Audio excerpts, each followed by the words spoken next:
Super Typhoon Bobby, papasok na ng ating Philippine Area of Responsibility ngayong araw at tatawagin na itong Super Typhoon Inday, ang ikalawang bagyo ngayong buwan ng Hulyo. Posibleng signal number 3 itataas sa Hilagang Luzon. Magandang araw Pilipinas, ito ang Pilipinas Weather ngayon. Narito na ating update sa panahon. Kung bago ka lang sa ating channel, please like, share, and subscribe. Salamat sa iyong suporta. Mga kababayan, ngayong araw ng Martes, July 7, 2026, tatalakayin natin ang pinakahuling lagay ng panahon na inaasahang pagpasok ng Philippine Area of Responsibility, ang napakalakas na Super Typhoon Bobby na tatawaging bagyong Inday sa oras na makapasok ito sa ating PAR. Pag-usapan natin kung ano-anong lugar ang posibleng makaranas ng malalakas na hangin, tuloy-tuloy na pag-ulan at paglakas ng habagat, at kung ano ang inaasahang magiging sitwasyon sa mga susunod na 2 hanggang 3 araw. Mga kababayan, ang Super Typhoon Bobby ay patuloy nang nananatiling napakalakas habang tinatahak ang karagatan malapit sa Northern Mariana Island. Inaasahang papasok ito sa ating Philippine Area of Responsibility ngayong araw ng Martes, mamayang gabi hanggang Miyerkules ng madaling araw. Sa oras na makapasok nga ito sa ating Philippine Area of Responsibility, ito'y tatawagin ng bagyong Inday, ang ikalawang bagyo ngayong buwan ng Hulyo. Posibleng magtaas ang pag-asa ng Tropical Cyclone Wind Signal number 2 o kaya hanggang Wind Signal number 3 sa ilang bahagi ng Northern Luzon. Depende sa magiging lawak ng malalakas nitong hangin. Kahit maliit pa rin ang posibilidad na direktang landfall dito sa ating bansa, inaasahang palalakasin ng napakalaking sirkulasyon ng bagyo ang habagat na magdadala ng malawakang pag-ulan sa maraming bahagi ng ating bansa. Batay sa pinakahuling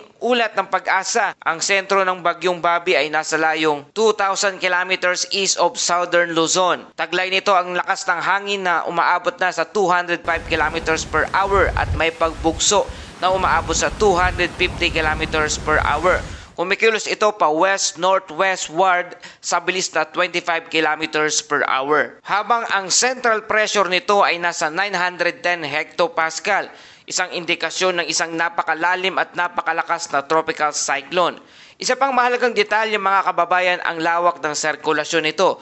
Umaabot ito hanggang 800 km mula sa sentro ang typhoon force wind, dahilan kung bakit napakalawak ng saklaw ng impluwensya nito sa karagatan. Mga kababayan, sa ngayon ay wala pang direktang epekto dito sa ating bansa ang bagyong Bobby. Subalit habang papalapit ito sa ating silangang karagatan, inaasahang magsisimula itong hilahin ang hanging habagat. Kapag nagsimula ang prosesong ito, unti-unting dadami ang mga pag-ulan sa lugar ng Western Luzon, Metro Manila, Mimaropa, Western Visayas, ilang bahagi ng Central Luzon. Habang lumalapit ang bagyo, posible ring maranasan ang mga pagbugso ng ulan na maaring magdulot ng localized flooding, landslide, mabilis na pagtaas ng tubig sa mga ilog, lalo na sa mga lugar na matagal nang nakaranas ng mga pag-ulan itong mga nagdaang araw. Mga kababayan, sa kasalukuyan ay wala tayong nakataas na tropical cyclone wind signal dito sa ating bansa. Gayunpaman, ayon sa forecast ng Pag-asa, maaring magsimulang magtaas ng mga wind signal simula ngayong araw,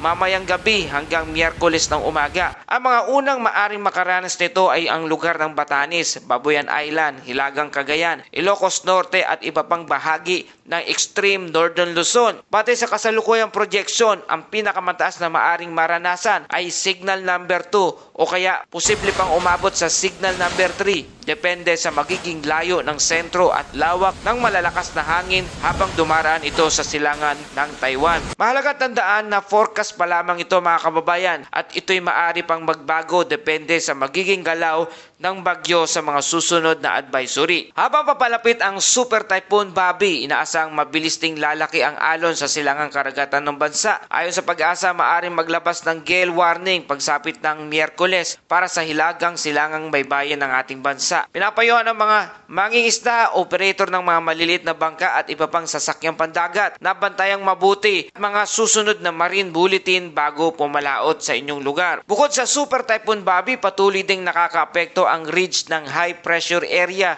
sa extreme Northern Luzon. Samantala, habang lumalapit ang napakalawak na sirkulasyon ng bagyo, inaasang mas lalakas pa ang hanging habagat. Sa maraming pagkakataon, ang habagat ay nagiging pangunahing sanhi ng malawak na pag-ulan sa kanlurang bahagi ng ating bansa.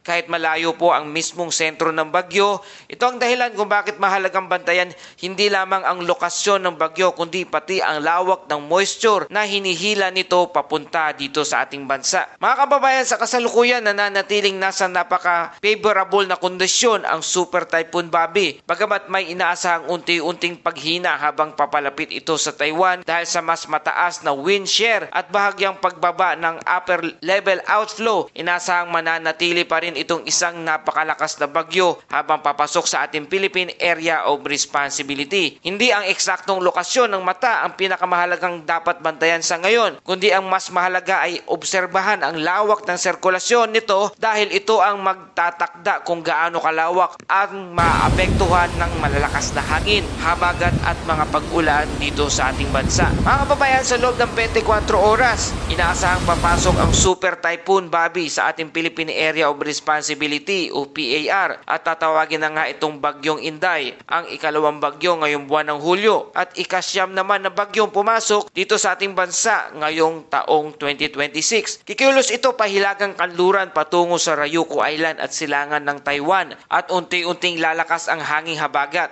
Magsisimula ang pagtaas ng posibilidad ng malalakas na pag-ulan sa western section ng bansa at posibleng magsimulang magtaas ng tropical cyclone wind signal sa extreme northern Luzon. Bagamat mababa pa rin ang posibilidad ng direktang landfall dito sa ating bansa, pati sa kasalukuyang forecast, hindi pa rin ito dapat ipagsawalang bahala dahil maari pang magkaroon ng pagbabago sa track at lawak ng epekto nito. At narito naman ang ating forecast sa Luzon, Visayas at Mindanao. Sa lugar ng Luzon, makakaranas ng bahagyang maulap hanggang maulap na kalangitan na may mga pulupulong pag-ulan at pagkulog sa hapon at gabi. Sa hilagang bahagi ng Luzon, inaasahang magiging mas mahangin habang papalapit ang Super Typhoon Bobby.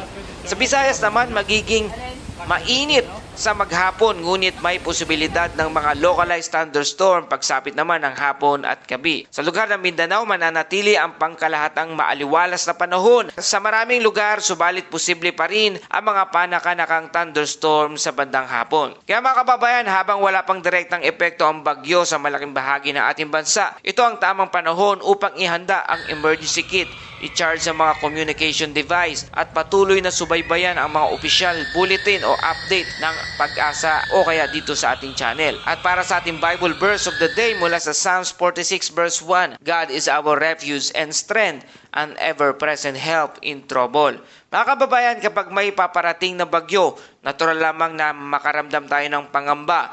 Ngunit ipinapaalala sa atin ng salita ng Diyos na hindi lamang tayo naghahanda sa pisikal na paraan. Mayroon din tayong matibay na sandigan sa Kanya. Ang pagtitiwala sa Diyos ay hindi nangangahulugang binabaliwala natin ang mga pabala. Sa halip ay hinihingkaya tayong maging handa, maging responsable at manatiling panatag dahil alam natin kasama natin ang Panginoon sa bawat pagsubok ng buhay. At yan po ating update sa panahon ngayong araw. Patuloy po kayong mag-ingat mga kababayan. Patuloy nating babantayan ang pagbabago ng lakas at direksyon ng magiging epekto ng Super Typhoon Bobby kapag nakapasok na ito sa ating Philippine Area of Responsibility bilang bagyong Inday. Kung nakatulong sa inyo ang balitang ito, please like, share, and subscribe. Salamat sa iyong patuloy na pagtutok at pagtangkilik dito sa ating channel. Ito ang Pilipinas Weather ngayon na lagi nagpapaalala, mag-ianda, mag-iligtas, mag-alerto. Ingat tayong lahat.